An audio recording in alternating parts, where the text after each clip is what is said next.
శారదా పీఠంలో రాజశ్యామల మందిరం ఒక నిర్మాణమైంది. 2 ఎకరాలు గత ప్రభుత్వము ఇచ్చినటువంటి శారదా పీఠానికి ఈ యొక్క ప్రభుత్వం దాన్ని కూలగొట్టే ప్రయత్నం చేస్తూ ఉన్నది.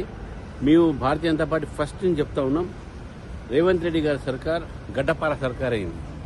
హైడ్రా ఇల్లు కూలగొట్టడము, మూసీ దగ్గర ఇల్లు కూలగొట్టడము, ఖమ్మంలో ఇల్లు కూలగొట్టడము, టెంపుల్స్ కూలగొట్టడము, ఇవన్నీ జూబ్లీహిల్స్ టెంపుల్స్ కూలగొట్టడము, మరి కూలగొట్టిన వాళ్ళకు సపోర్ట్ చేయడము, ఈరోజు హిందూ దేవాలయాన్ని ఉన్నటువంటి హిందూ మఠాన్ని ఈరోజు దాన్ని కూడా కూలగొట్టే ప్రయత్నం చేస్తాను. ఇది కేవలం వారి స్వార్థంతో చేస్తున్న పని. ఇది భారతీయ జనతా పార్టీ శారదా పీఠం జోలికి వస్తే మీరు తప్పకుండా ఉద్యమిస్తాం. మీరు ఊరుకునేది లేదు.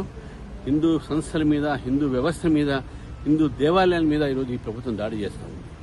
ఇది మజ్లీస్ పార్టీ ఒక దోస్తానితో చేస్తున్నారా, లేకుంటే ముస్లింలని సంతృప్తి ఘటన చేస్తున్నారా?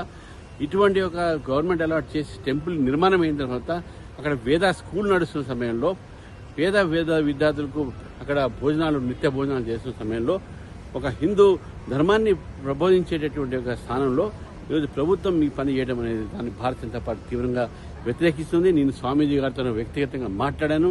అదేవిధంగా నేను 2వ తారీఖు నాడు అక్కడికి నేను వెళ్తాను. ఎందుకంటే రేపు ఖమ్మం పోతున్నా కాబట్టి 2వ తారీఖు నాడు నేను శారదాపీఠం వెళ్తున్నాను. ఈ విషయం కూడా నేను ప్రభుత్వానికి చెప్తా ఉన్నాను.